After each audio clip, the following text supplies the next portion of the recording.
Madame, Monsieur, bienvenue à cet entretien du jour. Après de longues tergiversations, la ville de Bienne semble prête à construire une aire de transit pour les gens du voyage étrangers, mais à une condition, à la seule condition d'ailleurs, que beaucoup de communes du Seeland y participent financièrement. Alors est-ce vraiment une solution? À quel prix, à quelles conditions ces communes sont-elles prêtes à participer et quel rôle le canton doit-il encore jouer? Eh bien, nous en parlons avec Madeleine Deckert, la présidente de l'association Zeeland Bilbien. Madeleine Deckert, bonsoir et bienvenue. Bonsoir.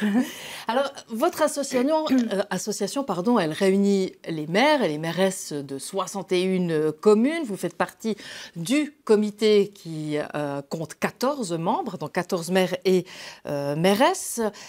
Et vous avez accueilli cette initiative viennoise avec beaucoup de positivité, on va dire.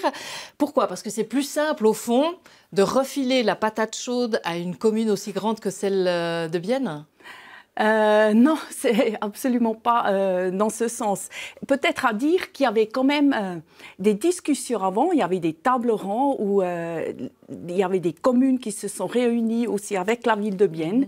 Et puis, dans ces discussions est sorti clairement qu'il faudrait trouver une solution en commune, parce que c'est quelque chose qui revient toutes les années. Ça revient, c'est désagréable, c'est pas bien pour les communes. Parce que chacune de ces communes essaye finalement de ne pas avoir ces gens du voyage chez elles. C'est clair. Puis à dire aussi, il n'y a pas assez d'aires de transit, des places de transit. Et dans ce sens, les gens du voyage, ils viennent, ils prennent une place illégalement, ce qui donne toujours des actions auprès des communes qui sont vraiment pas agréables. Il faut courir, il faut aller négocier, c'est des situations difficiles où on devrait trouver une solution commune.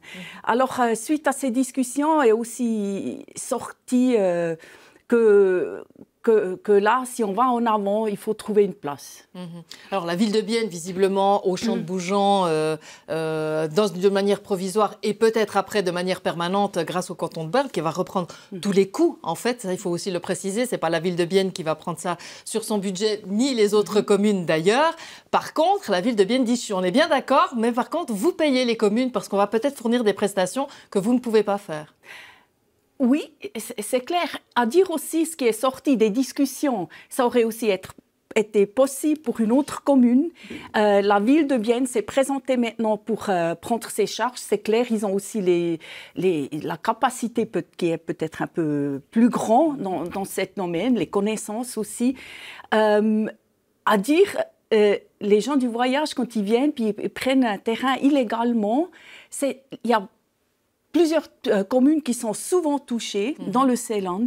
Après, à les autres... Ce qui n'est pas votre cas, vous êtes la mairesse de la commune des Villars-Macolin. C'est un problème qu'on ne connaît pas, là-haut. Pour le présent pas, oui, j'espère de pas. Mais à dire aussi que les gens du voyage, ils trouvent aussi du travail dans le Seeland. Alors, indirectement, il y a toutes les communes qui sont touchées. Et puis, de là, c'est sorti aussi cette idée de solidarité. Aussi, des communes qui n'ont pas la problématique de ces places qui sont prises illégalement. Mais les gens du voyage trouvent du travail. Et puis, alors, parce que vous êtes en train de dire, quand vous dites qu'ils trouvent du travail, ça veut dire que les communes en profitent, au fond, de leur présence. Ou les gens, la population, en profitent. Je ne dirais pas en profitent. Là aussi, il faut peut-être voir, ils viennent dans le Seeland parce qu'ils trouvent du travail. Puis peut-être pas toujours les gens, ils sont contre ce genre de travail, mais ils sont peut-être pas toujours conscients qu'ils donnent du travail aussi aux gens du voyage. Puis là, il y a aussi une sensibilisation vis-à-vis de la population qui doit être faite. On l'entend bien, il y a comme un geste de solidarité là derrière, mais il y a certains maires de communes, comme qu'on a entendu par exemple dans notre reportage diffusé lundi, le maire de Teufelen, qui disait je ne vois pas pourquoi, pour une aire provisoire, je devrais pour l'instant participer financièrement. Absolument d'accord. Ce qu'il y a à dire, c'est avec Bruck et Kampelen, où il y avait déjà des aires provisoires, on a vu que la situation s'est vraiment améliorée. parce qu'ils ont pu parquer là, ils ont pu mettre les caravanes, puis ça a amélioré pour toutes les communes. Puis c'est un peu ça qu'on doit sortir là. Maintenant, il faut aussi parler pour le futur. Il y a cette place à Villers-Oltigen qui devrait venir. Ça va durer un peu plus long, comme on a pu lire. Il y a du retard. Oui, il a du retard. Mais on est aussi persuadé que pour le Seeland, ce n'est pas la solution. Ça va aider, mais ce n'est pas la solution. Puis pour le futur, c'est clair, nous, les communes, on attend du canton qui réalise, qui réalise qu'il faut une autre solution encore pour le Seeland. On va revenir sur le rôle du canton, juste pour repréciser. Donc, 2 initiatives, 2 aires provisoires à Bruck et à Champion, Gampelen, qui ont fonctionné. Pourquoi ça ne continue pas à Bruck et à Champion? Parce que ce n'est pas très, très facile pour gérer. C'est pas dans l'intérêt, c'est difficile aussi politiquement. Ça veut dire qu'on laisse le risque politique à la ville de Bienne. Oui. Autant que ce soit la ville de Bienne qui prenne ce risque avec sa population, c'est ça? C'est pour ça qu'on vient dans la solidarité, parce que c'est clair. Il y a plus que mettre l'infrastructure en place.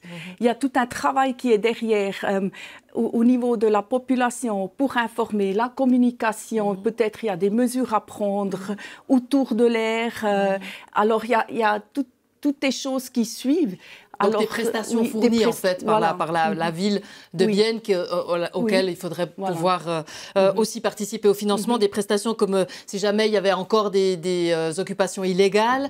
La ville de Bienne se propose un peu comme médiatrice et c'est elle qui prend le rôle de négociateur et aussi peut-être des forces de police, c'est ça l'idée derrière? Oui, parce qu'on ne peut pas dire à 100% qu'il y aura plus ces occupations. On ne peut pas le dire. On sait seulement des aires provisoires qui étaient déjà mises en place, que ça a fonctionné, puis ça a diminué énormément. Alors là, on a quand même pris un peu des connaissances pour y aller dans cette direction. Alors souvent, c'est un sujet très très chaud. L'arrivée des gens du voyage dans une commune provoque souvent dans la population des craintes, elle provoque des discussions. On sait aussi que parfois il y a des dégâts, tout n'est pas mis en place ou remis en place de la bonne façon, de la manière dont on aimerait. Donc là, on va mettre une aire provisoire, peut-être une aire plus fixe après, pardon. Et là, le canton, quel rôle, vraiment, quelles attentes précises ont les communes du Seeland vis-à-vis du canton? Alors, d'un côté, ils vont quand même payer pour l'infrastructure. De l'autre côté, ils viennent de mettre en place cette infrastructure pour, comment ça s'appelle, excusez-moi, la coordination pour les gens du voyage. Et puis là, on attend aussi qu'il y ait une sensibilisation pour la population de cette partie du canton. Dans l'autre sens, on attend vraiment qu'ils prennent connaissance que ça ne suffit pas, Villers-Oltigen, pour le Seeland. Parce que ça veut dire que jusqu'à présent, le canton de Berne s'en fiche un peu des problèmes du Seeland? Moi, il pense que c'est résolu avec Villers-Oltigen. Alors déjà, ça montre un petit peu qu'ils sont prêts à payer pour l'infrastructure de cette aire provisoire qui pourrait venir. Mais dans l'autre sens, il y a un chemin politique à faire parce qu'il faudra une aire provisoire et une aire fixe dans le Seeland pour résoudre cette problématique. Pour résoudre ce problème, d'après les communes, il faudrait combien d'aires en fait, mises à disposition pour les gens du voyage? Alors, ça n'a pas été discuté dans ce sens combien d'aires, mais certainement une qui est plus proche que Villers-Oltigen, parce que... Qui se trouve vers Chiètre, donc du côté presque de Fribourg. Oh, c'est trop loin, ça. C'est trop loin. Il faut peut-être aussi réaliser que personne ne les veut, dans le sens, ça agace, surtout si c'est illégal, mais les gens du voyage, ils ont aussi, c'est une minorité protégée, et ils ont aussi le droit de travailler. Et puis, dans ce sens, s'ils trouvent du travail dans le Seeland, c'est parce qu'il y a quelque chose. Alors là, il faut aussi un peu une sensibilisation. Et puis le problème... Et peut-être une prise de responsabilité de tout le monde, visiblement. De tout le monde aussi. Et puis Très rapidement, on arrive au terme, Madeleine Decker.